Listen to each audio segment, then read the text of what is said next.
Sige po, palaman po natin sila. Yeah. Mukhang si Madam Wilda ang nagdala. Tama ba, Ma'am Karen? Okay, so maraming pong salamat sa wonderful voice and of course, powerful influence. Pwede bang batiin po natin ang ating katabi, sabihin sa kanya, God bless siya.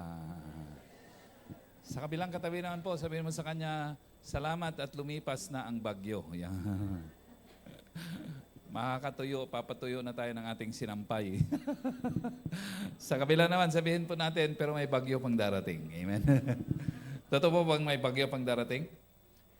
Yan, mayroon po talagang dumarating na bagyo, no? Sino sa inyo ang galing po ng ating simbalay? Nag-invite pa sa ating simbalay? Alam ko meron eh. Okay. Parang naiya yata kayong magtaas ng kamay. Okay, anyway, palakpan po natin yung ating mga symbolize. Marami po yung ating mga symbolize. Bro, pakitimplahan nga ito, parang hindi bagay sa maganda kong boses. Marami po yung ating symbolize. And of course, salamat sa ating mga leaders na pumunta sa ating mga host. No? Pag-host ninyo sa ating symbolize, thank you very much because we gave opportunity sa iba po, no? Dahil tayo po yung pumupunta doon, may reach out natin, may share natin yung pagmamahal ng Lord sa kanila. Amen po mga kapatid. So marami pong salamat sa inyong lahat. Palakpan po natin ang lahat ng ating mga simbalay. Sino po sa atin ang mga naging leader this week or last week? Alam ko si Lara nag-testify nung nakaraan, no? Nakapag-open rin ng cell. Meron po ba dito na hindi ko natin alam para we can rejoice with you? Parang napansin ko ngayong araw, mayayain kayo. Okay, so maraming pong salamat sa ating mga cell leaders na masipag po na nag-share, no? By the way, si Ma'am Helena, yun siya po yung ating school head. Open po ang ating school para sa enrollment. So dahil private naman po tayo, in case po na magpahabol po kayo ng enrollment, we're happy to accommodate you po, no? So, meron po tayong from kinder hanggang grade 6, no? Yung atin pong school. And we'll be privileged na magturo po sa atin pong mga anak tungkol po sa kanila pong pundasyon para sa kanila pong magbuting kinabukasan. Okay po, mga kapatid. Salamat, Brian, sa exhortation. Sige po, palakpan po natin si Lord sa marami pong biyaya ng Lord sa ating buhay. So today, this is my third part ng aking preaching about series. No? Alam niyo naman po na mahilig po akong nagsiseries. At kung bakit po mahilig ako mag-series, kasi nga po matagal na po ako nagpastor at especially dito sa ating church, magti-36 years na po akong pastor at dito sa atin, mga 29 years na po. At pag ganun po katagal, siyempre, malamang yung aking mga preaching ay marami na po kayong narinig. Kaya mahalaga po na nagsisiris po ako para sa ganun ay tuloy-tuloy po yung ating learning. So this is the third part ng atin po. I'll be finishing this up, tong series na ito next week. Okay, sabi mo sa katabi mo, huwag kang mawawala. Okay, so ang title po ng ating series is about Important Spiritual Foundations. Pwede pong basahin natin, no? Important Spiritual Foundations necessary for our overall and long-term success. Pwede bang lagyan nyo dyan, EJ, ng 3, no? Pangatlo na ito. Parang third part of the fourth week series, no? At kung bakit yan po ang ating pinag-aralan, napansin ko po kasi in my many years ng akin pong pamumuhay sa mundong ito at sa aking pag-ministry, marami sa mga tao, including yung believers, nahihiwalay po nila yung spiritual sa ibang areas ng buhay. So, kunyari, marami namang tao naniniwala kay Lord, marami namang tao nagcha-church, pero yung faith nila kay Lord at saka sa spiritual things, hindi po yun natatranslate from Monday to Saturday. Para bang pag tuwing pupunta ka lang ng church, saka ka nagkakaroon ng spiritual development. Pero hindi po ganyan ang tinuturo ng Bible. Hindi po ganun ang design ng Lord. In fact, ang design ng Lord, ang spiritual may kinalaman sa ating material. Ang spiritual may kinalaman sa ating lifetime success. Ang spiritual may kinalaman sa lahat ng areas ng ating buhay. Are you with me? Sabi niya, Matthew 26 verse 3 at saka Joshua chapter 1 verse 8. Paki-flash nga lang po, wala sa aking introduction. Pero yan, Matthew 6:33, seek ye first the kingdom of God and His righteousness, And all these things will be added unto you. Kahit po mabilis lang po nating basahin po ito, makikita po natin, seek ye first the kingdom of God. Ibig sabihin, spiritual po ito. So si Lord, unahin po natin ang kanyang purpose, unahin natin. And then anong sabi niya po? And all these things, so all these things include our material resources, all these things include our health, all these things include our relationship, all these things include our family. So malinaw po sa verses na ito, at sa marami pang verses nagsasabi ng ganito, na malaki ang kinalaman ng spiritual foundation para po sa ating overall and lifetime success. Are you with me? Sa Joshua chapter 1 verse 8, for instance, bago namatay si Moses, pinagbili niya rin po ang ganito pong concept, ang ganito katotohanan kay Joshua. Sabi niya, Joshua, this book of the law shall not depart from your mouth, but meditate on it day and night, so that you may be able to observe and do according to what is written therein. And then thou shalt make thy way prosperous, and thou shalt have good success. Sabi mo natin, good success. May mga tao po nagtatagumpay, pero ang success po kasi level-level siya no? May success ka, nag-grade 1 ka, nakapagtapos ka ng grade 1, nagtagumpay ka rin. Nag-kinder ka, nagtapos ka sa kinder, nagtagumpay ka. Kumuha ka ng exam, 76 ang result mo sa exam, nagtagumpay ka rin. So, ibang levels ng tagumpay. Pero sabi po dito sa verse na ito, kung gusto mo talagang matinding tagumpay, good success, ganitong gagawin natin. First place ang spiritual sa ating buhay. Are you with me? Are you with me? Siya ang first place sa ating buhay. This book of the law shall not depart. Hindi po mawawala ang word sa ating pong mouth. Ang ibig sabihin po noon, ang word ni God, bakit natin siya bukang bibig? Kasi lagi po natin siyang binabasa at binubulay-bulayan. Are you with me? What is in our heart, you speak to your mouth. Hindi po tayo nagsasalita ng wala lang. Lagi po ang sinasabi natin, bunga po ang nasa loob ng ating puso. So kung ang salita ng Lord nasa puso natin, yung pananalangin, yung relationship natin kay Lord, nasa puso po natin, ibig sabihin normal po na nagsasalita tayo tungkol kay Lord at saka sa kanyang word. Are you following? When that happens, ibig sabihin, sabi niya po dito, the Lord will make your way, your life prosperous, and He shall give you good, matinding success. Are you with me? God wants us to succeed. Yun po ang kanyang design. Hindi tayo dinesign ng Lord magiging failure. Dinesign niya tayo ng mag-succeed. Because everything God created is meant to succeed. Nilikha niya rin po tayong mayaman. Bakit po mayaman? Kasi siya po ay Diyos na mayaman at siya po ay ating Ama na nasa langit. Are you with me? Are you with me? Kung bakit tayo, Pastor, bakit tayo mahirap? Kasi nga po, hindi po natin ipinamumuhay yung plano ng Lord sa atin na yumaman. Amen? Amen? Parang ayaw niyo yata. Parang gusto niyo ako lang. Hindi.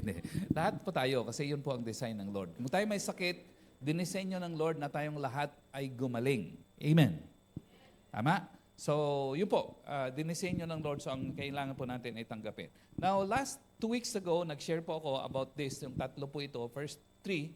Okay, can we review? Review lang po natin, no? So, pasadaan ko lang ng ilang verses po ito. So, number 1 po nating foundation, spiritual foundation, ay yung tinatawag po nating order of priority. So, dapat si Lord first place, ang ibang bagay susunod na lang. No? Are you with me? Are you with me? Okay. Si Stephen Covey, one time nagtuturo siya, nagle-lecture siya. Well-known po ito na writer at saka lecturer and professor. Nagtuturo siya one time about sa concept ng management. And naglagay pa siya ng parang tawag doon, yung parang aquarium na bakanting aquarium na maliit na aquarium. Tapos dala niya po yung malaking bato, may katamtamang bato at saka may maliit na mga graba. Yon. Sabi niya, inilagay niya po muna yung malalaki. Tapos sabi niya, puno na ba yung bottle? Puno na ba yung bakanting aquarium? Sabi niya, yes. Pero inilagay niya yung mga garaba, no? Nakasingit pa rin doon yung mga garaba doon sa mga siwang-siwang ng bote. Kaya meron pa rin nakuha. Tapos sabi niya, puno na ba ang bote? Siyempre nakita na po ng mga estudyante, nalaman nila yung concept. Sabi niya, hindi pa po. So binuhos niya po doon yung sand. At of course yung sand, nag-penetrate siya doon sa mga siwang na hindi po na-penetrate ng mga bato. And sabi niya naman, puno na ba yung bote? Sabi ng estudyante, hindi pa.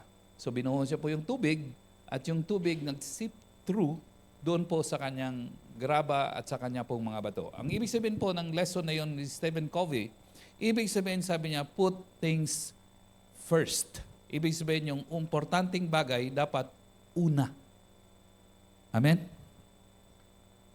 Amen. Ang pinaka-importanting bagay dapat una siya. Huwag natin siyang ihuli. Sa atin pa, pagising natin sa umaga, ang una po natin pagwawalis. Amen? Amen? Sa mga estudyante, ang una natin, cellphone. Tama po ba mga kapatid? Amen. Sa magagandang babae na parang mala artista, ang una po ay salamin. Pero hindi po yun ang una eh. Tama po ba mga kapatid? Hindi po yun first things first. Ang una si Lord talaga. Are you with me? Are you with me? Because all these things, including yung magandang kilay, amen, amen, ay dadagdag po sa atin. Okay po ba yun mga kapatid? So dapat po yun ang order of priority.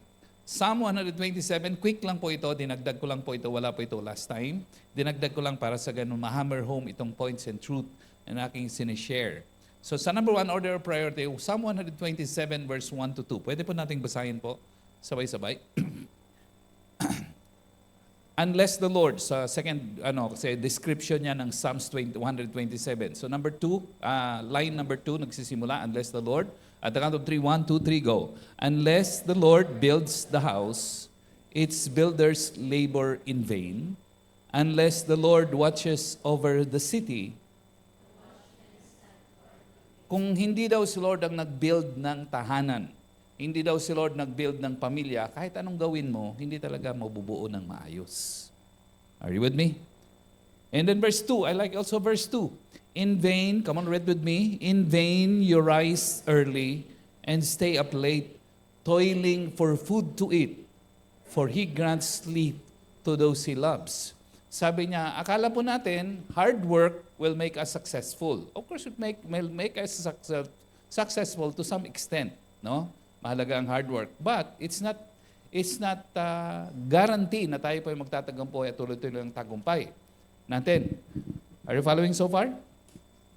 Are you following? So sabi po ng verse na ito, maaga kang gumigising at late kang natutulog. Ang problema, maaga kang gumising, late natutulog, huwina ang katawan mo. Next time, after 3 months, after 3 years, after 10 years, hihina ng katawan mo. Hindi ka na makagising ng maaga. Are you following? Ibig sabihin yung performance mo, hihina ng hihina. So yung dati, dinadaan mo sa hard work, katagalan habang nagkakaedad ka, hindi ka na magtatagumpay sa hard work. Are you following? Are you following? Kasi trabaho ka ng trabaho, hindi ka naman nakakatulog. Pag hindi ka nakatulog, magkakaroon ka ng sakit. Tama po ba, mga kapatid? Tama po. Bakit magkakaroon ka ng sakit? Kasi nga hindi ka nakakatulog. Bakit hindi ka nakakatulog? Kasi nanonood ka ng horror movies. Pampatulog, pero hindi po yun pampatulog. Nagigets mo natin, mga kapatid? Are you with me? Are you with me? So, ibig sabihin doon, pag si Lord sabi niya, unless the Lord builds the house, hindi po may establish yan. Unless the Lord builds the city, hindi siya magiging strong. Unless the Lord builds our lives, hindi siya titibay. Hindi siya magiging matagumpay. Yun po ang ibig sabihin. So, anong number 1? Order of priority. Ano po yung number 1 na foundation natin? Order of priority. Number 2, ano po yun? God's Word for our direction. Napakahalaga po ang Word ni God, no? So, itong lately, ito po yung hinahammer home natin, pinag-uusapan ng maigi, dinidiscuss sa mga cell group. Yung kahalagahan po talaga ng Word ni God, no? Mag-ano po ako, no? Magpasada po ako sa ilang mga verses. Psalms 119.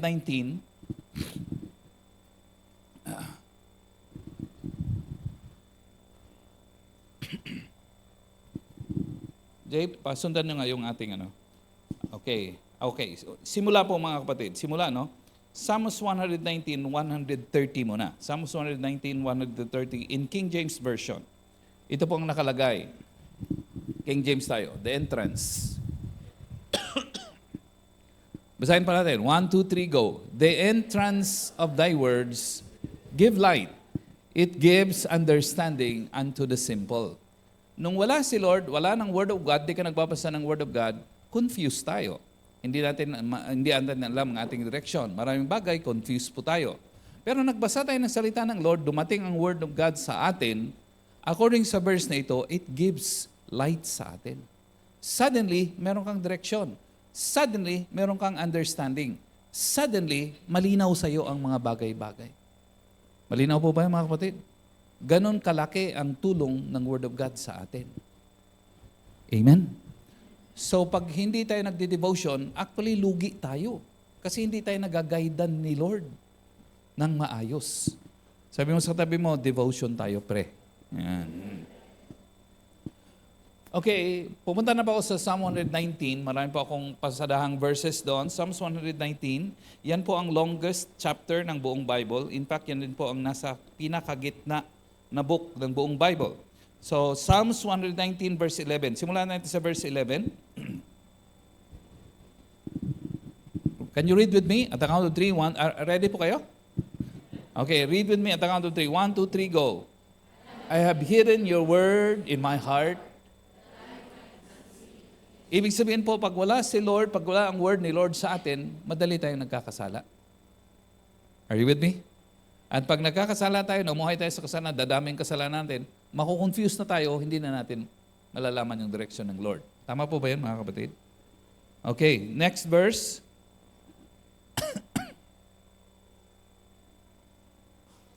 Okay, verse 15. Basahin po natin. 1, 2, 3, go. I meditate on your precepts and consider your ways. Sa pagbabasa pa ng Bible, hindi sapat na basahin mo lang yung Bible. Ibig sabihin, i-meditate mo siya.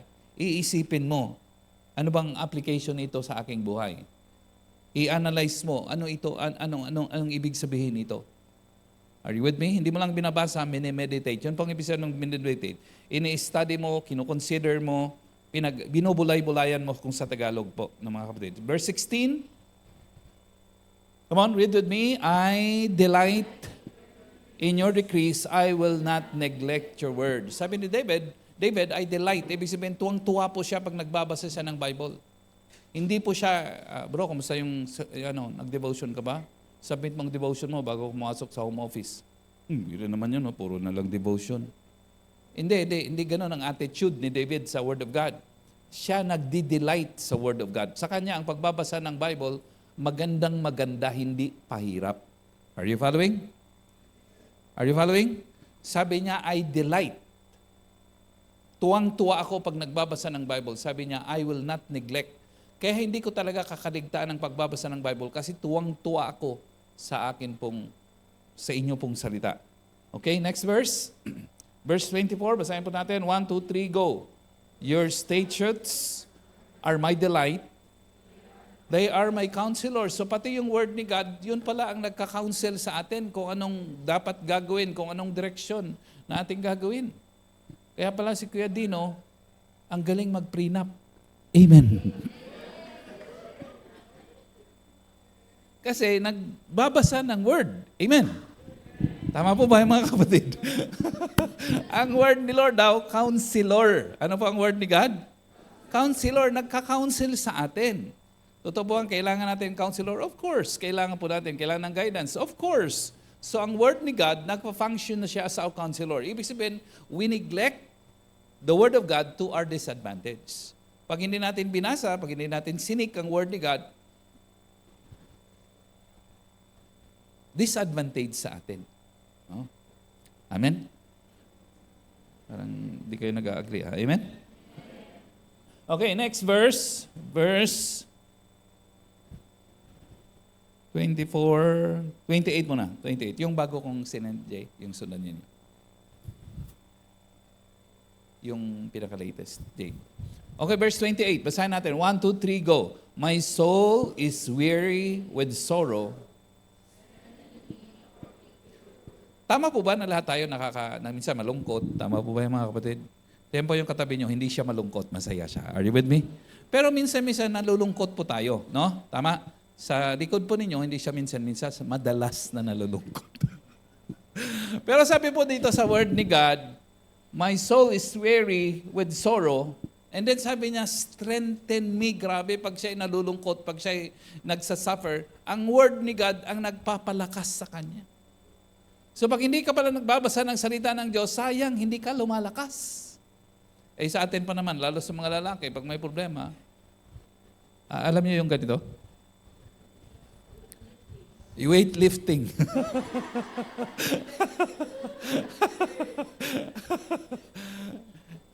Kasi sa atin pag may problema, akala po natin pag inom ka ng beer, pag inom ka ng Tanduay Ram, yung kasi sa movie kasi nakikita natin sa movie yung hero doon, uminom na ng alak. Grabe, alam niya nang gagawin niya. So meron tayong kaisipan na pag may problema, alam ka lang alak, alam mong gagawin mo. Hindi po totoo yun sa tunang buhay. Are you with me? Are you with me? In fact, pag umiinom ka, lalong naguguluhan ang iyong isip. Tama po ba mga kapatid? Dati mabait ka eh. Nakainom ka na, war freak na. Kahit sino gusto nang taluhin. Tama po ba mga kapatid? Are you with me? Amen? So sabi niya rito, my soul is weary with sorrow, strengthen me according. Si David, kaya pala nakakaroon siya ng maraming problema, nagkakaroon siya maraming nalulungkot din po siya, pero lumalakas siya. Kasi ang nagpapalakas sa kanya, word ni Lord. Are you with me? Okay lang tayo? Next verse, kasi marami po ito eh. Verse 48, come on, read with me. I lift up my hands to your command, which I love. I meditate on your decrees. So sabi ng Lord ni David, grabe, pag nagbabasa, parang nag-worship pa, no? Tama? Tama po, sa atin nag-worship, tataas ng kamay pag nag-worship. Pero si David, habang nagbabasa, grabe, nagpuri kay Lord. Lord, ang ganda naman talaga ng salita mo. Grabe, the best ito. Are you with me, mga kapatid? So sabi niya, I lift up my hands to you, which I love. Mahal niya ang word ni God. Kung bakit di tayo nagbabasa masyado ng word ni God, kasi hindi natin mahal ang word ni God. Amen? Pero mamahalin na natin. Amen? Parang hindi tayo nag-agree. Amen? Okay, next verse. 99. Come on, read with me. 1, 2, 3, go. I have more insight than all my teachers on your statutes. Sabi ni David, yung teacher ko nagtuturo, ang galing niya magturo ng mathematics. Pero sabi niya, mas magaling ako sa kanya kasi nagbabasa ako ng word ni God. Sa kanya, ang pinag-aaralan niya, mathematics at science. Ang akin, pinag-aaralan yung sulat, yung mensahe sa akin ng gumawa ng science at gumawa ng mathematics. Siyempre, lamang ako. Are you with me? Hindi man sa nagmamalaki ako sa aking teacher, salamat sa aking teacher, pero mas matindi ang tinuturo sa akin ng Word of God kaysa sa aking teacher. Malinaw po ba yun, mga kapatid? Verse 100, come on, read with me. I have more understanding than the elders, for I obey your precepts. Dito po sa atin sa Pilipinas, we respect the elders at maganda po yan. Pero sabi ni David, sabi niya, mas marami pa akong alam sa elders kasi yung elders, hindi sila nagbabasa ng word ni God. Are you with me? Are you with me?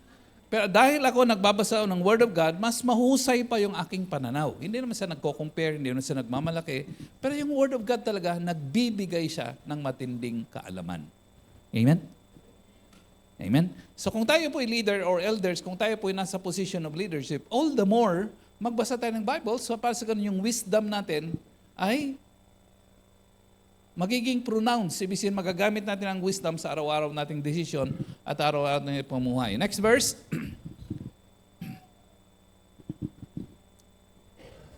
Sige po, next verse. Ato pa alam ko, marami pa dyan. Bilisan na natin. 111, then 113. Verse 111.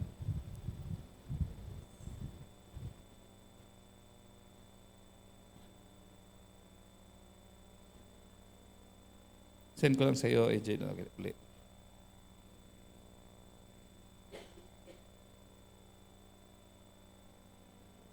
Okay, verse 111. Come on, read with me. Your statutes are my heritage forever. Yung mana natin sa ating mga parents, pwede siyang mawala. Magmana ka ng lupa, pwede yung lupa mawawala. Pwede mong ibenta mo, pwedeng iland grab ng mga tao, pwedeng mawala yung mamanahin natin sa ating mga parents. Pero sabi ni David, ang mana ko sa inyo, ayan ang mana ko habang buhay. In fact, hindi habang buhay, forever. Ibig sabihin, walang katapusan. Kaya sabi niya, ang word mo is the joy of my heart. Kasi sobra-sobra ang binibigay sa akin. Are you following? No, you're not following. Are you following?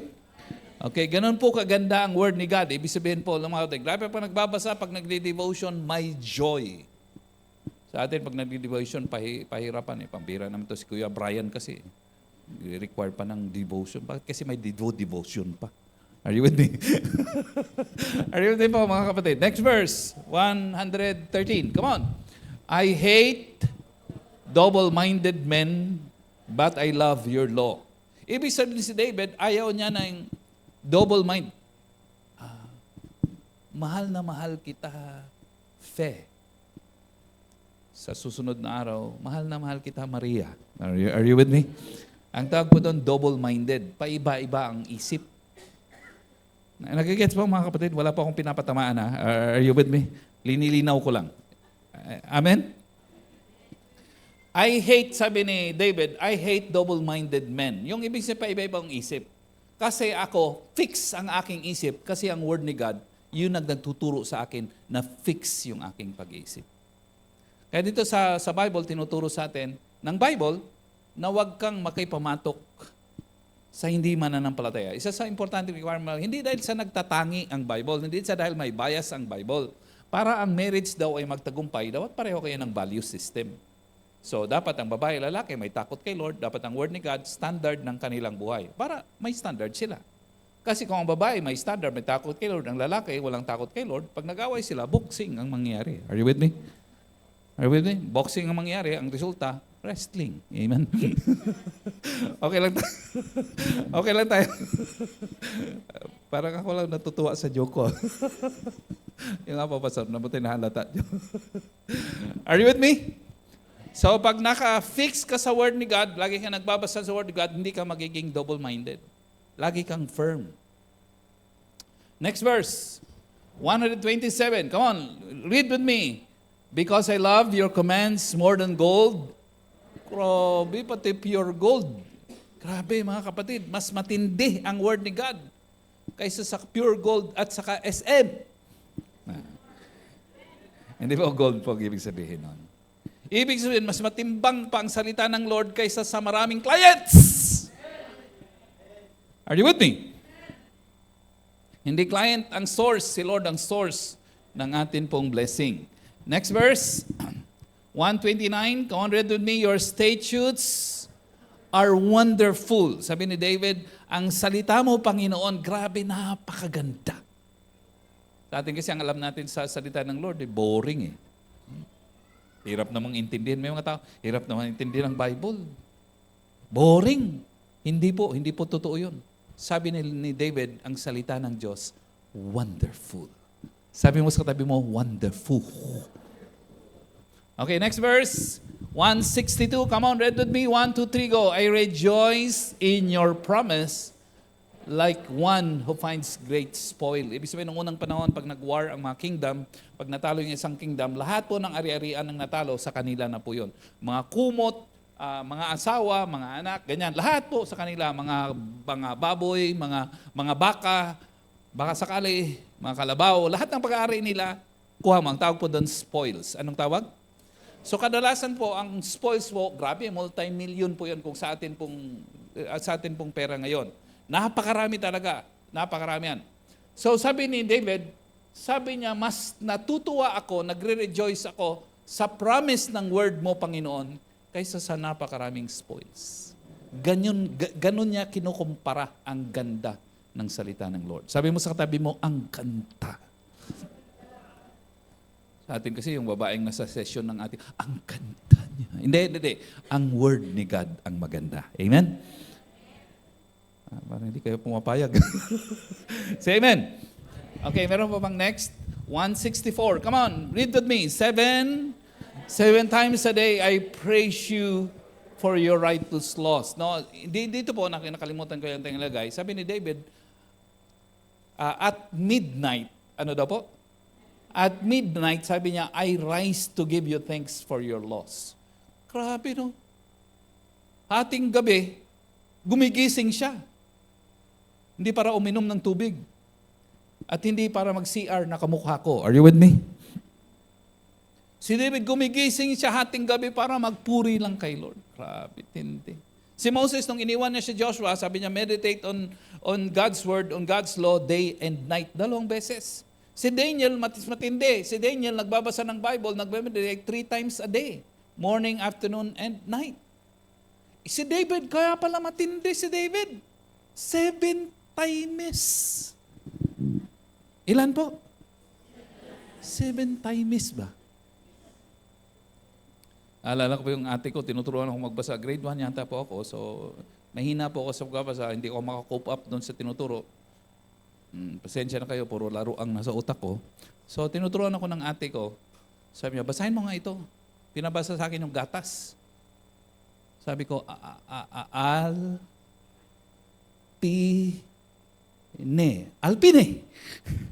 Sabi ng ate ko, Alpine.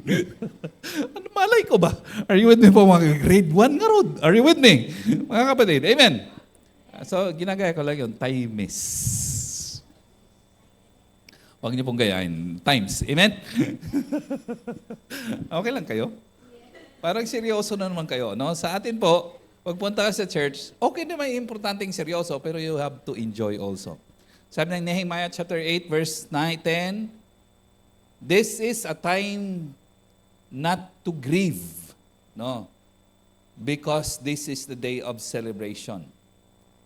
The joy of the Lord is my strength. Ano daw pong joy of the Lord? The joy of the Lord. Okay, is the joy of the Lord. Do not grieve, for the joy of the Lord is your strength. Okay po ba yan mga kapatid? Say amen? Okay, next point na tayo. Haba. Number 3. Come on, read with me, ever increasing faith. Romans chapter 10, verse 17, yun muna unahin natin. Romans 10:17. Faith comes from hearing. Come on, read with me. 1, 2, 3, go. Faith comes from hearing the message, and the message is heard through the word of Christ. Ang pananampalataya daw pala natin, dumarating sa atin sa pamamagitan pag nagbabasa ka ng Bible, at pag nakikinig ka ng Bible, nakikinig ka ng preaching, nakikinig ka ng teaching sa Bible, nagkakaroon tayo ng faith. Pastor, pwede po bang mas marami ang faith ko para marami akong magagawa? Hindi kailangan. Kahit maliit na faith, kaya na yan. Sabi ni Jesus sa Matthew 17, verse 20, if you have faith as small as a mustard seed, pinakamaliit na seed sa buong mundo. Kahit maliit ang faith mo, sabi niya, you can say to this mountain, move from here to there, and it will move. And then sabi niya, nothing is impossible to you. Ibig sabihin, maliit ka lang ng faith, marami ka nang magagawa, kasi ang point, hindi yung object, hindi yung faith mo. Ang mas mahalaga, yung object ng iyong faith. Are you with me? Yung pinanampalatayan mo, ibig sabihin. Are you with me? Are you with me? Kunyari, itong table na ito, naniniwala ako na baguhin ako ng table na ito. So kahit matindi ang paniniwala ko, hindi talaga ako mababago. Kasi yung faith ko nasa table. Are you with me? Maliit ang faith ko kay God na si Lord babaguhin niya ako, mababago talaga ako. Hindi dahil sa maliit ng aking faith, kundi yung object ng aking faith nasa tama. Are you following? Are you following? Okay, so yun po. Sabi ni Lord, I tell you the truth, if you have faith as small as mustard. So kahit maliit po mga kapatid, kaya yan.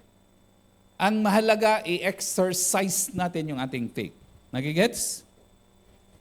Kinakwento po sa mga leaders natin at nowadays kinakwento ko po. Last year po, medyo matinding pinagdaanan ko kasi nga po, nagkasakit po ako sa heart, naging malumba po yun. Tapos nagkaroon po ako ng heart failure. Ano ng heart failure? Failure of the heart. No, hindi. Ng heart failure, tapos dami kong gamot na tinitake, like mga 19 medicines. Pagkatapos hindi ako makatulog, no? Laging sumasakit yung operasyon ko, nagmasakit yung aking heart. Hindi nakatulog, 1 hour, 2 hours, 3 hours. So pag sumasakit, ang instruction ng doktor ko sa akin, pag sumasakit, iinom ako ng mas matinding gamot na kaysa sa tinitake ko. So nung una, pag nag-take ako ng mas malakas na gamot, nawawala yung sakit. Pagkatagalan, kahit nag-take ako, hindi pa rin nawawala. So i-drive ko yung sarili ko doon sa hospital para magpagamot, gagamutin ako, mag-stay ako doon for 2 weeks. Then, gano'n naman. May ang konti, sakit na naman, punta naman ako sa hospital, gano'n. So, tapos hindi ako nakakatulog ng maayos. So 1 hour, 2 hours, 3 hours. So of course alam ko na. Kung ganito yung buhay ko, abay, hindi po malayo na dadating na ako sa hukay. Are you with me? Are you with me? Alam niyo ang ibig ko sabihin, di ba? Ang hukay sa English is hooks. Amen? Okay lang? Darating ka sa hukay, mamamatay, ibig sabihin.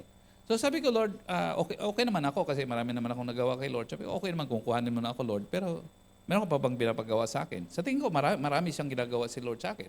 So sabi ko, kung marami kong pinapagawa sa akin, hindi pwede, Bisaya ako, di ba? Hindi pwede na yung aking health, pumayang konti, nandun po ako sa hospital. Are you with me? Are you with me? Pag nagpe-preach ako, dahil nga alam ni Hayan pag sumigaw ako ng konti, sasakit na yung heart ko.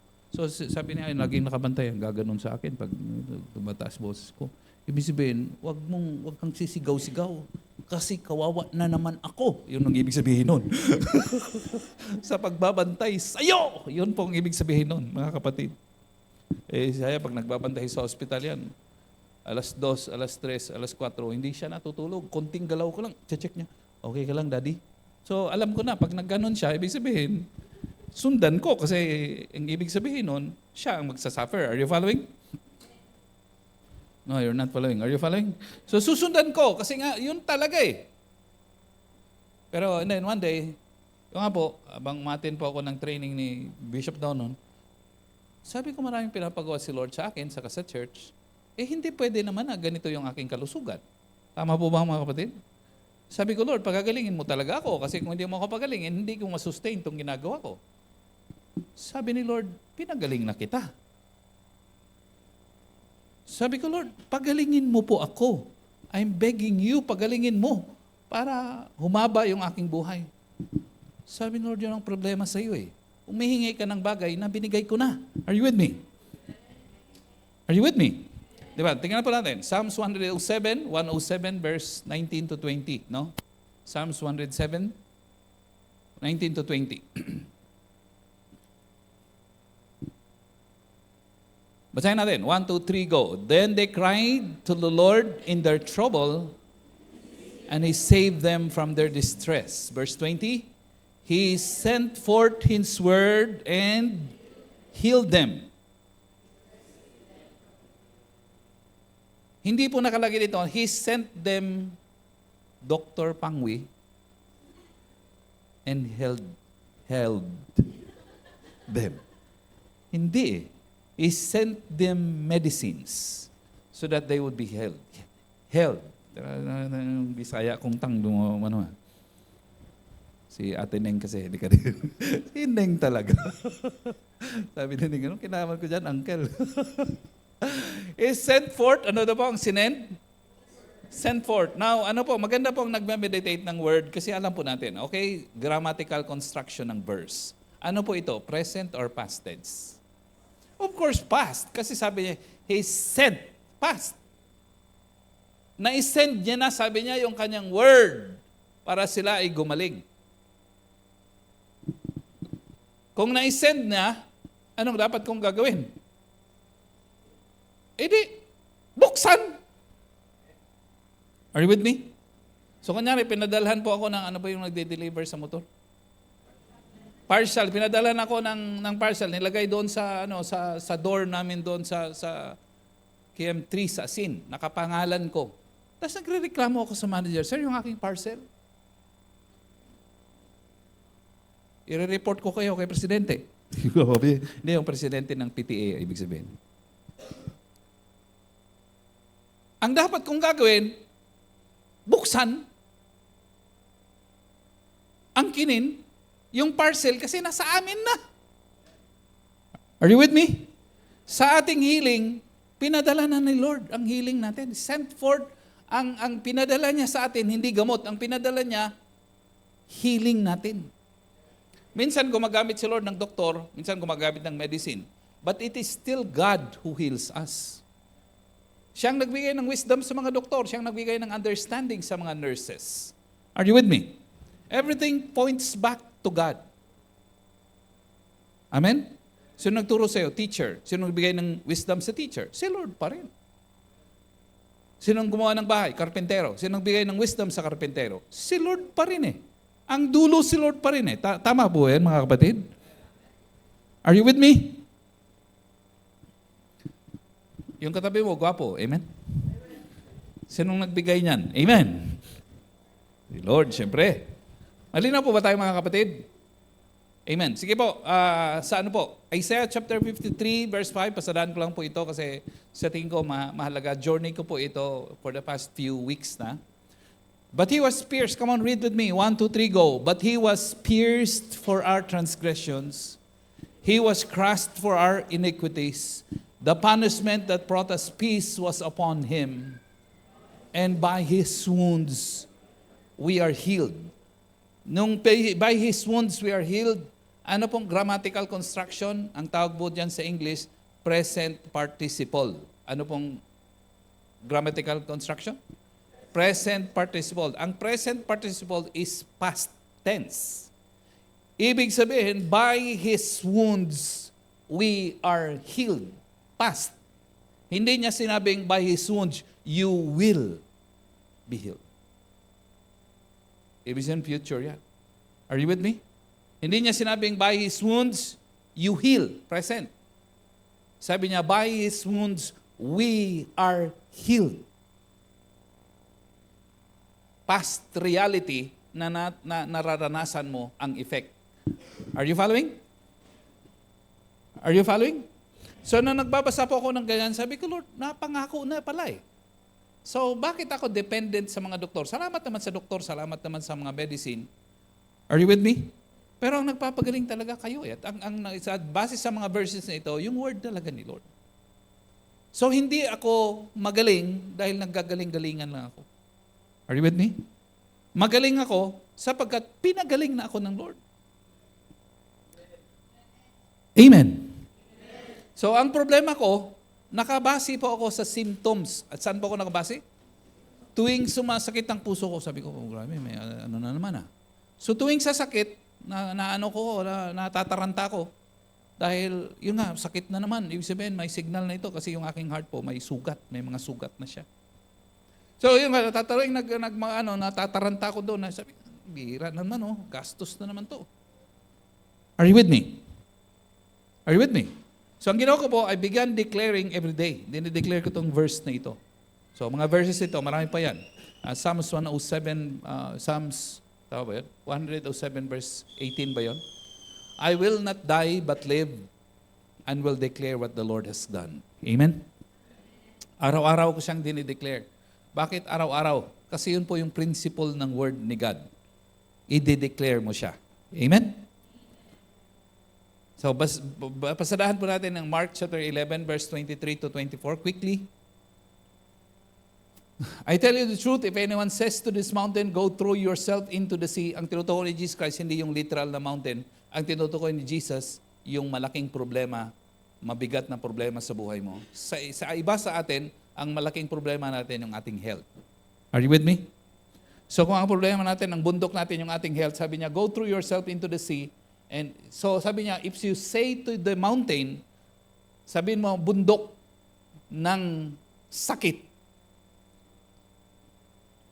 Heart, sa akin po, heart po ang aking, heart failure. Puso ni Pastor June, gumaling ka! In Jesus' name. Are you with me? Yun ang nakalagay. Sabihan mo daw. Kasi ako, hindi ko sinasabihan yung bundok ko na mawala. Ipinagmamalaki ko siya. So every time may sakit po, sakit na naman ng aking puso. Ipag-pray kita, sabi ni Pastor Marlene, wag na kasi masakit eh. Alis. Are you with me? So yung symptom, yan ang umiiral sa akin. Mas gino-glorify ko yung symptoms kaysa sa pangako ng Lord. Are you with me? So sabi ng Lord, direction ng Lord, sabihan mo yung sakit. Lord, ikaw magpagaling sa akin. Sabi ni Lord, hindi ako. Ibinigay ko sa iyo yung authority. Are you with me? Di ba napansin niyo po? Hindi si Lord ang pinagaling niya na tayo eh. I-declare mo na lang. Are you with me? Sabi niya, sabihin mo sa bundok mo na sakit, umalis ka sakit. Kasi ang katawan ko, may gagawin pa akong maraming cell group at simbalay. Amen! So yun, nung natutunan ko yun, so dinideclare ko araw-araw, sakit, heart, hindi, wala ka na sa buhay ko. Are you with me? Tinanggap ko na ang kagalingan ko kay Lord. Amen! So tuwing nagkakaroon ako ng symptoms, Hindi ko nakapokus sa symptoms. Pag sumasakit ang heart ko, dinideclare ko yung verses, itong mga verses na ito. By His wounds, I am healed. Are you with me? So tinatapatan ko. Ang symptoms, hindi ko siya tinatapatan ng gamot. Ang symptoms, tinatapatan ko ng word ni God. Amen po mga kapatid. Salamat at meron po akong godly wife na pag nagkakasakit po ako dati, sabi ko mukhang kailangan ko ng punta ng hospital. Pwede bang pag-pray muna kita? So pag-pray niya ako, sabi niya kung hindi talaga mawala, punta tayong hospital. So pag-pray niya ako, pananampalataya, may konti, 3 seconds and 1 minute. Hindi. May konti, nawawala po yung, nawawala yung, sabi ko, tama. Word ni God pala ang panapat. Amen po ba mga kapatid? Amen. So yung ating faith, meron na tayo. Ang gagawin natin ay exercise. Pastor, ako, declare naman ako nag-declare ng health ko. Wala namang nangyayari. Ganito po ang principle. Sabi ni Lord, ask and it will be given to you. Ang grammatical construction ng verse na yon, keep asking. Ano daw sabi niya? Nag-request ka, hindi nangyari. So, tuloy ka lang na mag-request. Keep asking, keep praying. And if you keep asking, you will have it. If you keep seeking, you will find. Are you with me? Are you with me? May gamot ka. Tinake mo minsan. Hindi tumalab. Anong gagawin mo? Ay, wala palang kwentang gamot to. Tinapon mo. Hindi. Ang gamot umi-epekto pag tuloy-tuloy mong tinitake. Are you following so far? Are you following? So, porque dineclare mo yung salita ng Lord, hindi umepek, hindi totoo yung sinasabi ni Paz. Yung testimony niya, hindi totoo. Siguro sa kanya totoo, pero sa akin hindi. Hindi nag-work. Hindi po. Lahat sa atin mag-work yan. Si Lord po ang Sabi ni Lord, heavens and earth will pass away, but my words will never pass away. Amen po mga kapatid? Amen? Kaya maaasahan ang salita ng Diyos. Amen.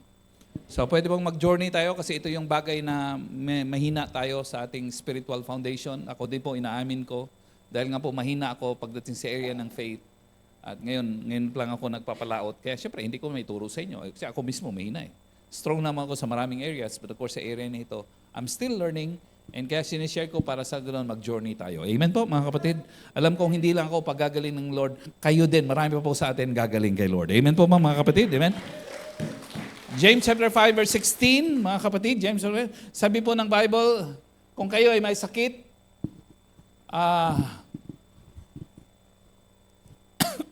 tawagin si Doc Pangwi. No.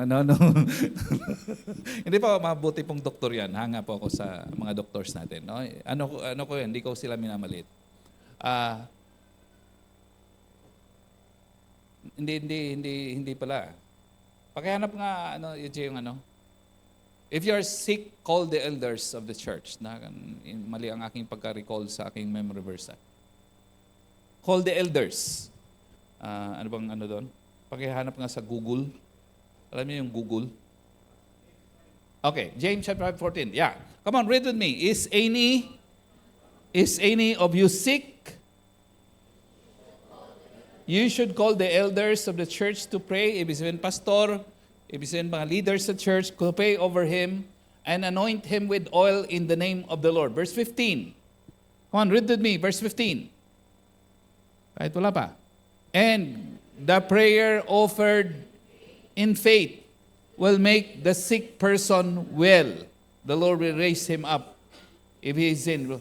So yun po mga kapatid. First stanza ng verse na ito. And the prayer, come on, read with me. And the prayer offered in faith will make the sick person well.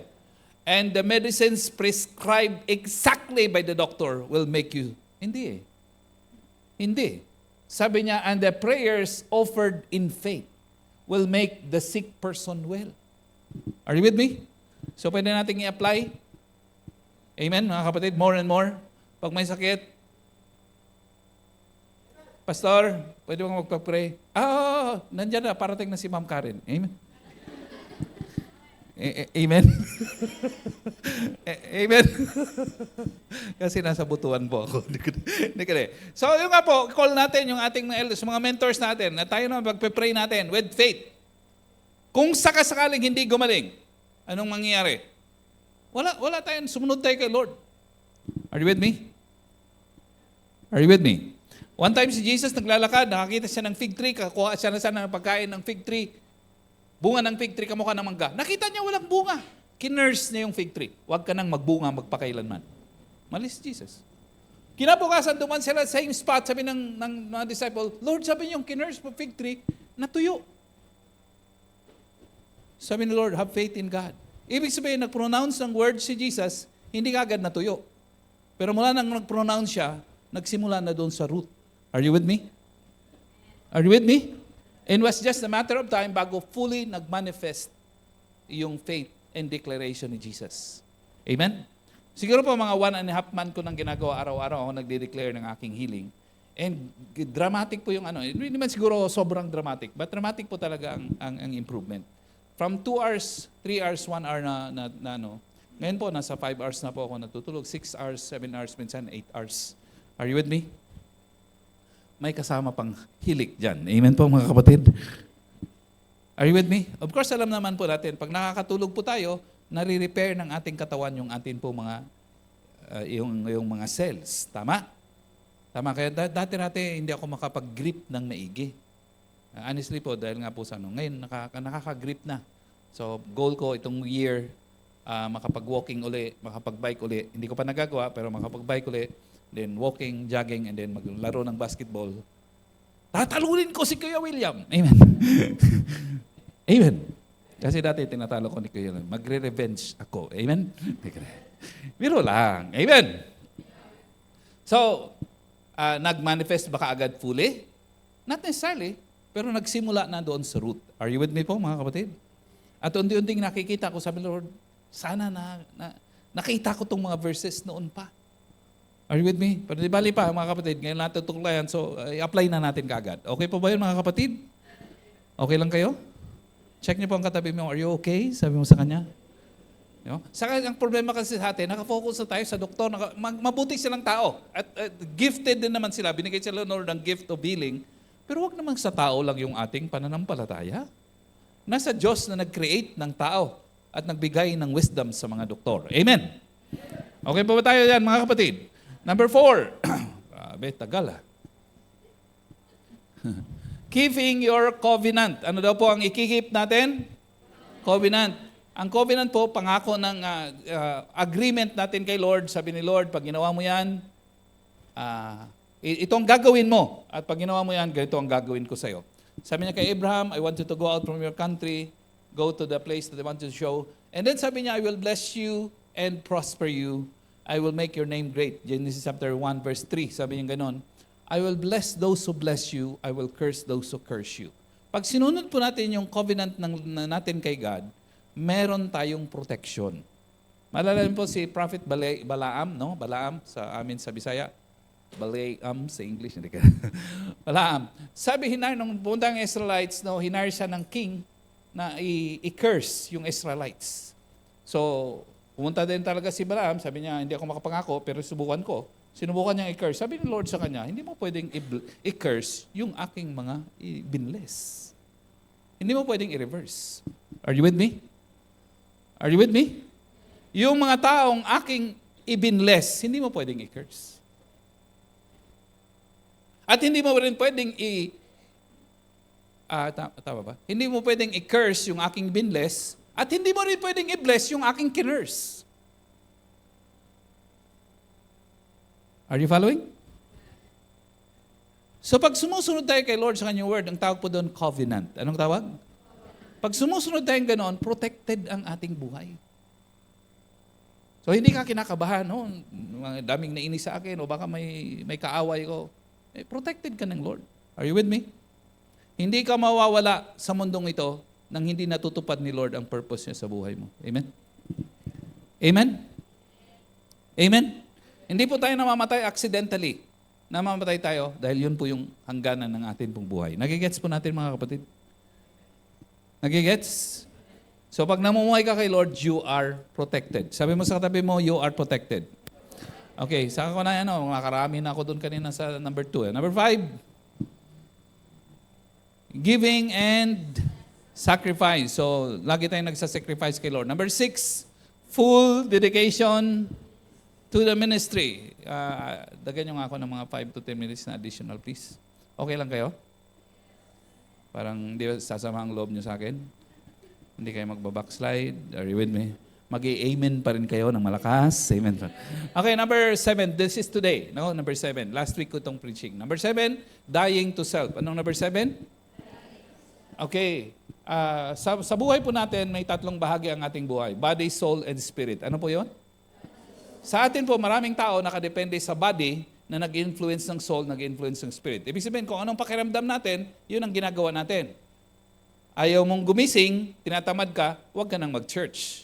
Ibig sabihin, kung anong naramdaman mo sa katawan, dinidikta mo sa espiritu mo. Mali. Dapat hindi yun ang order. Dapat ang tamang order, spirit, soul, and body. Hindi body, soul, and spirit. Ang tamang order, spirit, soul, and body. Anong tamang order?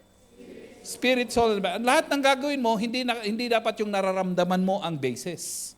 Ang basis mo sa pagsunod, paggawa ng bagay, kung anong sinasabi ng Espiritu at Banal na Espiritu Santo ng Diyos. Anong sinasabi ng Word of God. Are you with me? Hindi ka magla-love life kasi nakakita ka ng crush. Magla-love life ka kasi nakita mo na yun ang tamang timing na para sa iyo kay Lord. Amen po? Amen? Okay, so dying to self, ang ibig sabihin nun. Pag nadagday tayo sa ating self, ibig sabihin, pinapatay natin yung gusto ng ating katawang body at saka flesh. Mas pinaprioritize natin yung ating spirit. Yun pong ibig sabihin ng dying to self. Sabi ng Galatians chapter 2 verse 23, I am crucified with Christ. Actually, ang verse, ang grammatical, I have been crucified with Christ. 2:20. I have been crucified with Christ. And I, come on, read with me. And I no longer live, but Christ lives in me. The life I live in the body, I live by faith in the Son of God who loved me and gave Himself for me. Sabi niya ako, namatay na ako kay Kristo. Ang namumuhay sa akin ngayon ay si Kristo na sa aking loob. Ang kanyang hangarin, yun ang aking sinusunod. Ang kanyang passion na yung aking direksyon. Ang kanyang buhay, yun na po yung aking piniplease. Are you with me? So kung si Lord namumuhay sa inyo, ay walang limit ang buhay mo. Tama po ba mga kapatid? Walang limit. God will give you great dreams in your life. Tama po ba? Kasi si Lord ang namumuhay sa iyo eh. Wala kang pangarap, magkakaroon kang matinding pangarap. Pangit ang iyong self-esteem, mababa ang iyong self-esteem, lalakas ang iyong self-esteem. Dati natin ako'y bata, mababa ang aking self-esteem. Tinitingnan ko sarili ko na failure. But nung gano'n po matay, kakabasa ko ng salita ng Lord, tumataas ang aking self-esteem. Kasi nakikita ko ang purpose at sinasabi ng Lord para sa akin. Hindi ka failure, you are a precious child. Are you with me?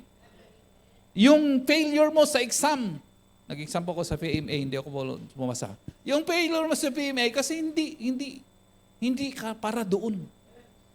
Hindi ka para PMA. Para ka sa PNA. Hindi ka dito.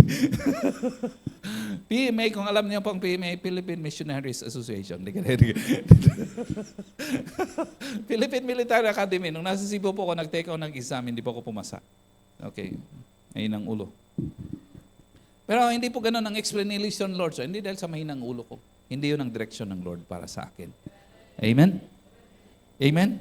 Mas higit ang direksyon ng Lord sa akin. Tama po ba yun, mga kapatid? So, minsan, kino-close yung door kasi hindi yun para sa atin. Hindi dahil sa mahina ang ating ulo. Hindi because we are not a failure. God has a better plan for us. Amen? So pag hindi natuloy ang love life mo, huwag kang magpakamatay. Are you with me po mga kapatid? Huwag kang mag-vow. Ang sakit-sakit pag nawala ng jowa. Mula ngayon, hindi na ako magjojowa magpakailanman. Hindi po ganyan. Are you with me? Are you with me? Pag nawalan ng love life, paniwalaan mo, better is coming. Amen? Huwag ka kagad mag-love life. Siyempre, magpa-heal ka muna. Are you with me? Parang pag love life pinag-uusapan natin, parang tahimik lang kayo. Kasi hindi pa kayo nagla-love life, no? Tama? Kasi focus kayo kay Lord. First place in your life. Hindi, no? Palakpan pa natin kayo, no? Yay! Para kayong si Sinron. Amen? First place si Lord sa buhay. Tama ba, bro? Okay, number 8. Anong number 8? Basahin natin. Okay. True identity. Alam mo itong 8 and 9 sanang talagang pinaghandaan kong pero anyway, balikan ko pa naman ito next year, may panahon pa ako. Kaya sabi mo sa tabi mo, huwag kang mawawala. Next year, next week pala. Sorry. Grabe, sobrang tagal ng series mo, Pastor. No? Hindi. Next week ang ibig sabihin. No? Alam mo, ang ganda-ganda po itong 8 and 9. No? Pero pasaraan ko ngayon. True identity. No? Kung tingin mo sarili mo ay failure, hindi ka mag-a-attempt. Nakita ko na habang kakabasa ko ng Bible, nakikita ko anak ako ng Diyos. Nakikita ko ang aking privileges in the sight of God. Habang nakikita ko ang aking privileges in the sight of God, tumataas ang aking faith, tumataas ang aking pangarap. Are you with me? Kasi ang faith mo tumataas, ang dreams mo tumataas based sa appreciation mo, sa tingin mo sa sarili mo. So ang tingin mo sa sarili mo, walang pinag-aralan, failure ka, pordoy ka, hindi ka na mag-a-attempt. Pero kung nakikita mo sarili mo, anak ka ng Diyos, walang limit ang pangarap mo. Pag si CEO lang sa home office, peanuts lang yan. Anak ako ng Diyos. Are you with me po mga kapatid? Pagtatayo ng 2 companies, peanuts yan. Anak ako ng Lord. Dapat bagay sa akin mga 20 companies. Amen po mga kapatid? Amen? 10 workers ko ngayon. Salamat kay Lord sa 10. Pero hindi ako pang 10. Pang 500 level ako. Amen po mga kapatid? Amen? Amen? Mataas ang pangarap. Bakit? Anak ka ng Lord Dahil anak ka ng Lord, yun po yung authority mo.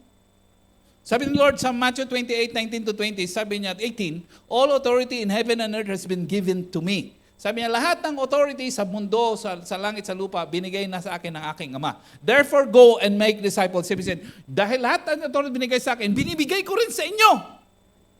Nagpagaling ako ng may sakit. Magpagaling din kayo ng may sakit. Are you with me? Kasi yung authority niyon, binigay ko sa inyo. Malinaw po ba tayo mga kapatid? So yung authority natin, hindi po yun basta-basta. Mataas pa at matindi. Kakita kayo ng traffic? Diyan sa Bukawkan, may maliit na police minsan na nagta-traffic doon Minsan nang gagaling doon sa dito sa Irisan.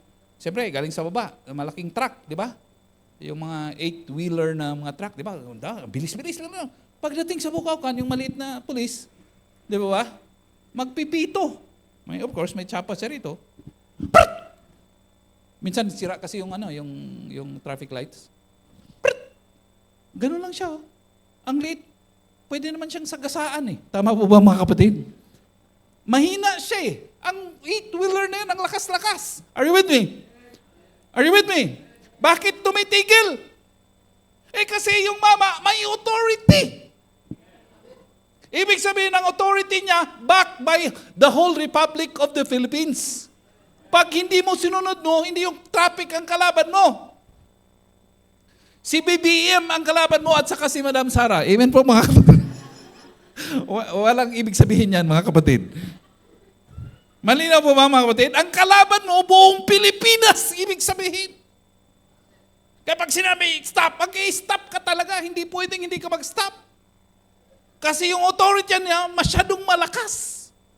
Yung mama, mahina. Yung mama, ang height na hindi masyadong mataas. Minsan hindi pa nga nakakaligo Are you with me? Are you with me? Minsan tinitingnan ko, hindi pa siguro ito naka-breakfast. Tama po ba mga kapatid? Minsan may muta pa nga It doesn't matter. What matters yung authority na nasa kanyang tsapa. Ang tawag doon, insignia. Anong tawag? Authority yun Sabi ng Lord, ang lahat ng authority na sa akin, ibinibigay ko sa iyo. Go and make disciples. Kung anong problema doon, nandyan na yung authority. Pag si Satanas, I command you in Jesus' name, Satan, umalis ka! Sige po, wala ka natin sila. Amen? Mga disciple ko, Lord, na di-discourage, take your authority, Lord. Yung nagpapa-discourage sa disciple ko, I bind in Jesus' name. Yung disciple ko, mai-encourage. Are you with me po mga kapatid? Yung tinatamad kong disciples, sisipag na. Are you with me? Yung disciples kung walang compassion, magkakaroon ng matinding compassion. You exercise authority in Jesus' name. Amen po ba mga kapatid? Ang pinag-uusapan dito, hindi yung lakas. Ang pinag-uusapan, authority. Kung lakas lang, sasagasaan ng 8-wheeler na yun, patay yung traffic na yun, enforcer. Ang problema, meron siyang authority. Ang sa atin, ang authority, hindi tayo backed by the government lang ng Philippines. Backed by heaven and earth. Amen po mga kapatid? Amen? Walang dahilan. Hindi ka dapat nangangarap ng maliit. Hindi ka bagay dyan. Amen po mga kapatid? Amen? Yung college graduation mo, dapat consider mo kinder lang yan. Amen po mga kapatid? Mangarap ka pa ng malaki. Yun ang bagay sa'yo. Anak ka ng Diyos eh. Are you with me? Huwag kang magpadala sa nakikita mo. Nagkakaproblema ko yung sa away ng away. Siguro magkaka-divorce na kami. Huwag mong paniwalaan yung nakikita mo.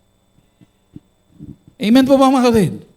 Itong asawa ka na itong babae na ito, magiging submissive ito, maganda, magiging submissive. Are you with me? Magiging ming-ming na asawa. Amen, mga kapatid. Amen. Amen. Lagi akong inaaway, pero darating ang panahon, lagi akong mamahalin. Amen. Yung anak ko na to, nagre-rebelde, darating ang panahon, uuwi ang prodigal son. Amen, mga kapatid. Amen. Exercise. Come on, palakpan natin si Lord. Exercise your authority based on your identity. Hindi pwedeng nag-a-apply ka, hindi ka hirap ng application, walang trabaho. Hindi, ganyan. Yung trabahong in-applyan ko, hindi para sa akin. Are you with me? Siyempre, pang managerial level. Amen po mga kapatid. Amen. Yung business kong sinimula, hindi nagtagumpay. Siyempre, mas malaki kasing business ang gustong ibigay sa akin ni Lord. Matututo ako doon sa mga failures, hindi para ako doon. Hindi ako magdedwell sa failures. Are you following po, mga kapatid? Ephesians chapter 2 verse 10, one of my favorite verses. I love this verse so much. Ephesians chapter 2 verse 10 because it captures who we are in Christ. Sabi niya, for we are God's, ano daw po? Sa Greek, sa original po na Bible, sinulat sa Greek, ang New Testament, ang ibig sabihin po ng Greek word for workmanship is masterpiece. Ano pong ibig sabihin? Nakakita kayo ng sinulat, drawing ni Michelangelo, ang tawag po sa kanila, masterpiece. Halos walang kapintasan. Ibig sabihin, perfect. Ang tawag, masterpiece. Anong tawag? Sabi sa tayo daw, for we are God's masterpieces, created in Christ Jesus. Bakit ka masterpiece? Because gagawa ka ng mabuti. Magsisimbalay ka sa Philippine ba to? Amen po mga kapatid. Amen. Magsisimbarkada ka sa McDo. Are you with me po mga kapatid? Kaya ka masterpiece kasi maraming hinahanda si Lord na ipapagawa sa'yo. For we are God's more created in Christ Jesus to do, ano na po? To do good works. Hindi to enjoy your girlfriend. To do good works. At ano yung good works na yon? God prepared in advance for us to do. Hindi ka pa pinapanganak. Hindi pa girlfriend at boyfriend yung mga magulang mo. Inihanda ka na ng Lord.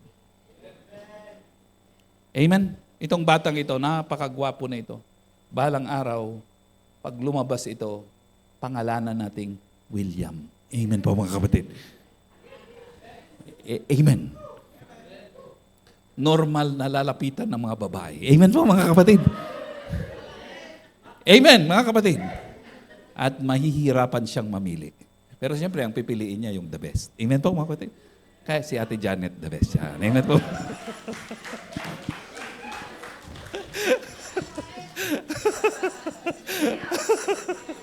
Parang hindi kayo nag-i-amen. Amen naman kayo mga kapatid. Pabila naman yan, no? Hindi magnininong si Kuya William sa inyo. Pag hindi ka nag-amen. Amen. Hindi pa nangyayari. Inihanda na ng Lord. So, walang cause na hina ang self-esteem mo. Sino ka ba sa harap ng Diyos? Pag ikaw ang anak ng Diyos, hindi self-esteem. Tatay mo may-ari ng langit at ng lupa. Lahat ng kayamanan sa langit at sa lupa, kanyang pag-aari. Tapos ikaw purdoy. Hindi pwede, hindi bagay. Bakit mayaman? That's who we are in Christ. Are you with me? Hindi porque pinanganak kang mahirap, hindi ka na mayaman. Ang totoo nating identity na kay Kristo Jesus. Mahirap yung mga magulang mo, pero ang tunay na identity na kay Kristo eh. So magmamanifest talaga na yayaman ka. Are you following? No, you're not following. Are you following? Sige pa lang natin. Last po mga kapatid. No? Kasi ginaganahan ako. Delikado ito pag ginaganahan ako mga kapatid. Ahaba ang service natin ng 2 hours. Amen. At pag hindi kayo nasanay sa service natin mahabaan, magbabackslide kayo. Ayun. Pero lang po. Sanay. Number 9, God-given authority. So exercise, naghalo-halo na yung sa akin. Because anak ka ng Lord, meron kang God-given authority. Amen? So pag sinabi mo doon sa truck, stop! Mag-i-stop. Hindi dahil malakas ka, kundi meron kang authority from God. Are you with me? Pwede ka namang sagasaan ng malaking 8-wheeler na yan pero hindi ka niya sasagasaan. Kasi meron kang authority in Christ. Amen? Amen? Totoo ba si Satanas? Ang description ni Lord kay Satanas sa Bible, Satan is a liar. Ano po si Satanas? Sa John chapter 10 verse 10, sabi niya si Satan comes to steal, kill, and destroy. Ang agenda ni Satan sa atin, patayin, linlangin, at sirain po yung ating buhay. Pag may magnanakaw sa bahay mo, anong ginagawa natin? Ay bro, nagnanakaw ka pala ng TV namin Magkape ka muna. Anong ginagawa natin sa magnanakaw? Come on. Hinahabol ng gulok. Ibig sabihin, pinapalayas. Wala kang karapatan na mag-transgress sa bahay na ito. Are you with me? Are you with me? Ang problema sa atin, sa mga Kristiyano, pag inaatake natin si Satanas, nakiki-dialogue tayo kay Satanas. Si Satanas, sinisira niya yung aking sinisira niya yung aking kalusugan, yung aking puso. Hindi ko siya pinapalayas. Ang bihira. Lord, pagalingin niyo po ako. Sabi ni Lord, ibinigay ko na Nandyan na sa'yo Are you with me? Are you with me? Kuhanin mo na lang. So pag si Satan umaatake sa buhay natin, huwag tayong makipag-dialogue sa kanya. Ang tanging response, paalisin. Are you with me? Are you with me? Kagabi, nag-share pa ako ng tungkol sa dreams sa mga tao. Sa Matthew chapter, ano ba yung verse na yun? Matthew 13 verse 20-24, parable of the tares. Isang farmer daw naghasik ng magandang seed. And then kinagabihan, may nahasik ng pangit na seed. Weeds. So tumubo yung mabuting seed, pero tumubo din yung pangit na weeds. Are you with me? Are you with me? Yung farmer ang naghasik ng seed, pero yung masamang tao ang naghasik ng weeds. Are you with me? Are you with me? Ibig sabihin po mga kapatid nun, mahalaga na namumuhay kay Lord. Araw at gabi. Ano po? You start your day with God, and you sustain your day with God, and you end your day with God. Amen?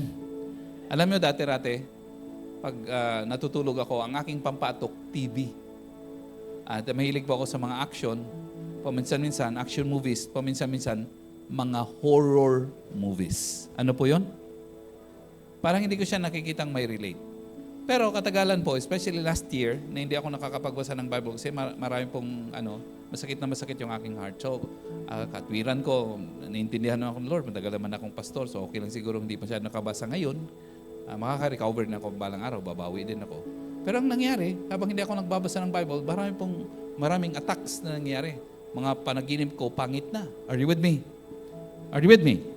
Kasi, pag tayo'y natutulog, si Satanas naghahasik ng maling seed sa ating utak. Are you with me? So ikaw, Facebook ka ng Facebook, nood ka ng horror movies, porn ka ng porn, ibig sabihin si Satanas, sinahayaan mo maghasik ng weeds sa utak mo. So pag ikaw yung nanaginip, nakakatakot. Are you with me? Yung hinahabol ka ng itak, sasaksakin ka pa lang, salamat naman. Behold, it was a dream. Amen po mga kapatid? Pero kailangan ba natin managinip ng napaka-pangit? Hindi eh. Pwede kang managinip ng magandang bagay. In fact, magandang panaginip, yung panaginip about our future. Are you with me? Kayang ipakita ng Lord yan? Gusto niyang ipakita. Pero ang susi, ingatan mo ang utak mo araw at gabi. You start your day right with God, you maintain your day with God, and you end your day with God. So hindi dapat Facebook, hindi dapat movie ang huli nating gagawin paggabi. Dapat Bible and prayer. Are you with me? Pwede bang tumayo na tayong lahat mga kapatid? Para mapilitan na akong magtapos. Amen? Sige po, palakpakan po natin si Lord. Ilang verses? Okay, meron po akong ilang verses bago po tayo magwakas. Grabe, may verses pa, Pastor. Gano'n talaga. Amen? Maganda pong maraming verses, no? Kasi ang verses po, nagbibigay ng inspiration sa ating buhay. Amen po? Amen? Pag ako lang yung galing ko, mga kapatid, yung husay ko, mga kapatid, hindi yun maglalast sa inyo. Hindi magta-transform ng ating buhay. But ang word po, nagta-transform ng buhay. Amen po? Okay, so ang ating challenge, sis, pakilagay nga yung ating mga verses dyan sa challenge. Psalms 128 verse 1 and 2. Second stanza, second line. 1, 2, 3, go. Blessed are all who fear the Lord, who walk in His ways. Verse 2, you will eat the fruit of your labor. Ano daw po yun? Blessings. Mapalad yung mga taong may takot kay Lord na mumuhay sa Kanya. Sabi nito ng verse na ito, blessings and prosperity will be yours. Kahit hindi mo hanapin, darating sa iyo. Amen po mga kapatid. Anong gagawin mo? Yung takot mo kay Lord, panatilihin mo. Amen? Okay, next verses. Ilang mga verses yan? Bago tayo magwakas. Psalms 121, verse 3. Basahin natin 1, 2, 3, go. He will not let your foot slip. He who watches over you will not slumber. Referring to God dito, si God, sabi niya, nagbabantay sa inyo. Ang kanyang paa, hindi madudulas. Ibig sabihin, hindi siya malilingat. Kung sa ating translation ng word, hindi siya malilingat. Pag nagbantay siya, talagang nakatutok. Are you with me? Are you with me? And then verse 4. Sige, tuloy natin. Indeed, he who watches over Israel will neither slumber nor sleep. Dati-rate, nung bago akong pastor, sinasabi po na, sabi nila, nung nadidinig ko sa mga preaching, teaching ng aming professor, alam niyo ba na si Satanas hindi natutulog? Pag tulog ka, pag patamad-tamad ka, tulog kang pastor, si Satanas kumikilos. So dapat tayong mga pastor masipag. So in Kirsten, naintindihan ko naman, si Satanas ay hindi natutulog. Pero tayo, kinakailangang matulog. Are you with me? Are you with me? Are you with me? Hindi porke natutulog tayo, wala tayong ginagawa. Hindi po. Habang tayo natutulog, yung Diyos nating nagbabantay, marami siyang ginagawa. Are you following? Are you following? So kunyari, wala kang trabaho. Habang natutulog ka, kinikilos ni Lord yung kumpanya na hinanda niya para sa trabaho mo. Amen po ba mga kapatid? Amen. Habang natutulog ka, nire-repair ni Lord yung cells mo. Are you with me? Amen? Hindi porque natutulog tayo, wala tayong ginagawa. Hindi. Dinesign ng Lord na tayo magpahinga. Habang nagpapahinga ka, si Lord at ang mga anghel niya may ginagawa. Malala niyo po sa Old Testament, yung kalaban po ng mga Israelite, grabe, sobrang dami. Sabi ng Lord, akong bahala sa mga kalaban ninyo. So, habang natutulog yung Israelites, isang anghel lang. Grabe, pinatay yung mga Midianites, if I'm not mistaken. Midianites, 185,000 ang patay the next day. 185,000. Grabe, tulog sila. Walang ginawa. Pero yung God at ang angel ng Lord, maraming ginagawa. Are you with me po mga kapatid? So ibig sabihin, pag si Lord ang Diyos ng buhay mo, fully submissive ka kay Lord, kahit ikaw natutulog, relax ka lang. Are you with me po mga kapatid? Mag-serve ka, of course, pagising ka. Pero pag kahit natutulog ka, hindi porke masisira ng mundo mo kasi tulog ka. Hindi po. Si Lord na makapangyarihan sa lahat, siyang may control sa buhay mo at siyang may control sa mundo. Amen? And He is a mighty God. Sige po, palakpakan naman natin si Lord. Number 5, the Lord, come on, read with me. The Lord watches over you. The Lord is your shade at your right hand. Sige tuloy. Next 2 verses. The sun will not harm you by day. So kung araw, walang mag-harm sa'yo. Paggabi, kahit madilim na madilim at brown out at black out, safe ka pa rin. Amen? Amen. Then verse 7 and 8. The Lord, come on, read with me. The Lord will keep you from all harm. He will watch over your life. Verse 8. The Lord will watch over your coming and going. Grabing pangako yan, no? Amen po mga kapatid, amen? Sabi ko, Lord, bakit ngayon ko lang ito lubusang natutuklasan? Ang ganda-ganda naman. Amen po ba mga kapatid? Amen? Amen? So when we spend time with the Word of God and the Lord, grabe, sobrang ganda ng mga pangako. Tama yung sinabi ng Lord sa kanyang Word, His words are wonderful. Amen po mga kapatid? Amen? Amen. So today, magre-repent tayo, sabi ng Lord, patawad, na ang tingin ko sa pagbabasa sa devotion, papigat. Mali pala ako, Lord. Ang word mo pala are wonderful. Sabi ng 119, your words are eternal. Hindi siya pang mundo lang ito. Kahit sa susunod na life doon sa langit, word pa rin ni Lord ang mag-govern sa ating buhay. Sabi niya, heavens and earth will pass away, but my words will never pass away. Ganda ng word. So magre-repent tayo, Lord, patawad na minaliit ko ang inyong word. Patawad na naboboring ako sa inyong word. Patawad na inaccuse ko ang iyong word ng walang kabuluhan. Today, Lord, I understand that your word is so wonderful. More than gold and more than pure gold. Amen po mga kapatid. I would love your law. I would love your word, Lord, from now on. Hindi na ako kinakalang i-push ng mentor ko. Nagbasa ka na ba?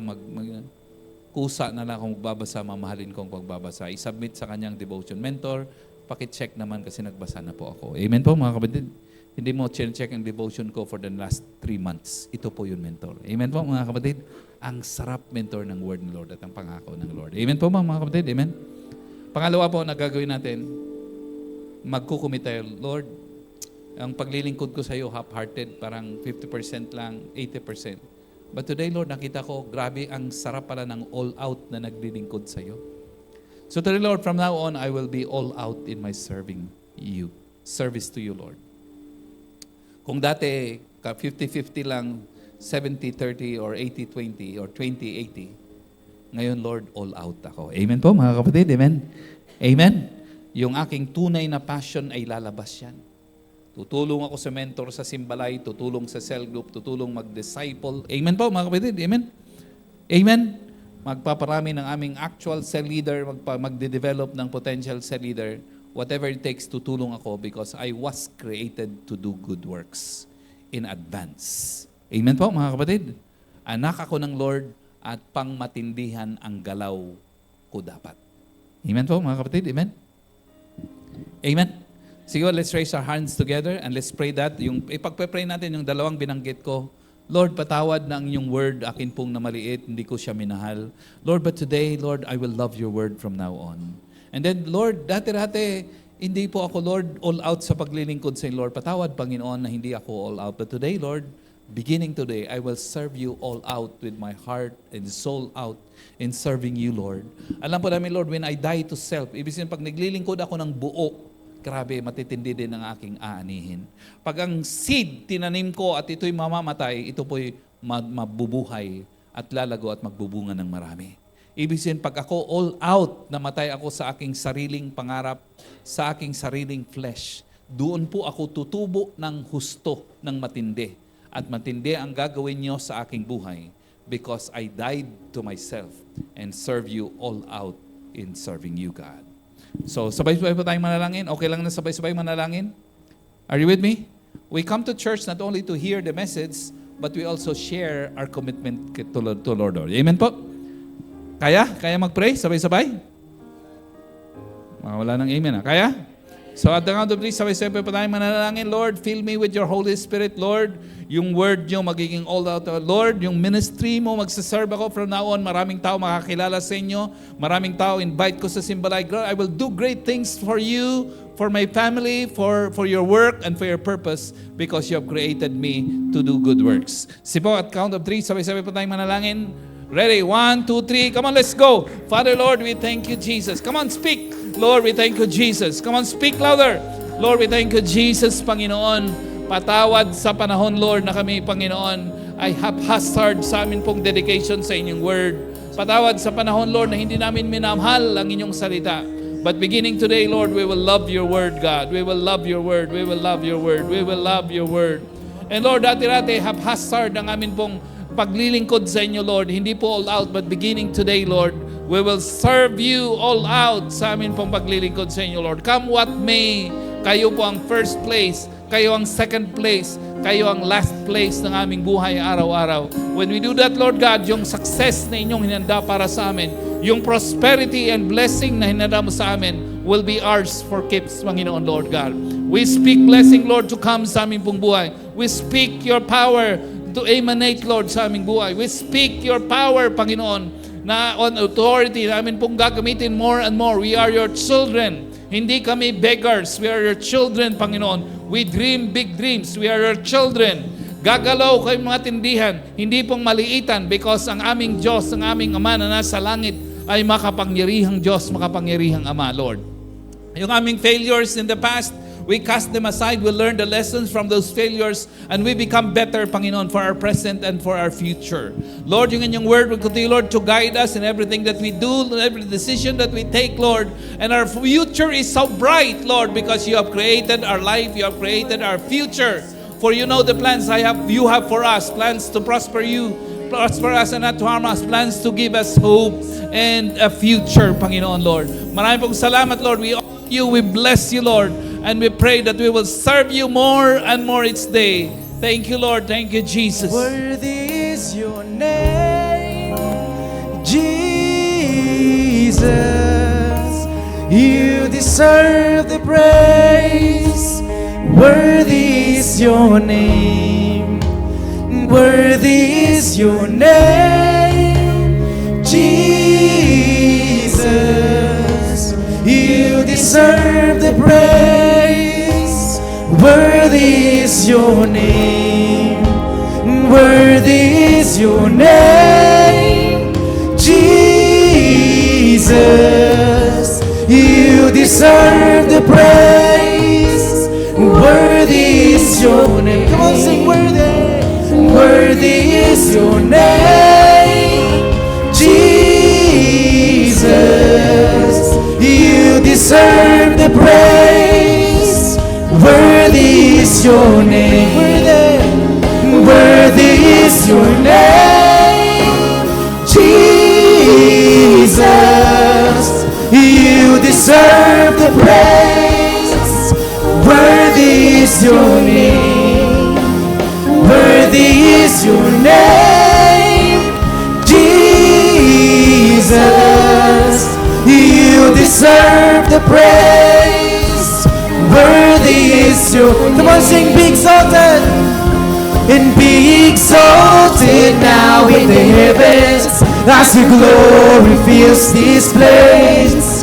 You alone deserve our praise. You're the name above all names. Be exalted now in the heavens as your glory fills this place. You alone deserve our praise. You're the name above all names. Be exalted now in the heavens, as your glory fills this place. You alone deserve our praise. You're the name above all names. Be exalted now in the heavens, as your glory fills this place. You alone deserve our praise. You're the name above all names. He's worthy. Come on, sing, worthy is your name. Worthy is your name, Jesus. You deserve the praise. Worthy is your name. Worthy is your name, Jesus. You deserve the praise. Worthy is your name. It is worthy. Worthy is your name, Jesus. You deserve the praise. Worthy is your name. Worthy is your name, Jesus. You deserve the praise. Worthy is your name, and worthy is your name, Jesus. You deserve the praise, and worthy is your name. No, come on, let's clap that. Lord, we honor you. We love you. You're worthy to be praised. In Jesus' name we pray. Amen and amen and amen. Hallelujah. God, let's continue sa ating huddles.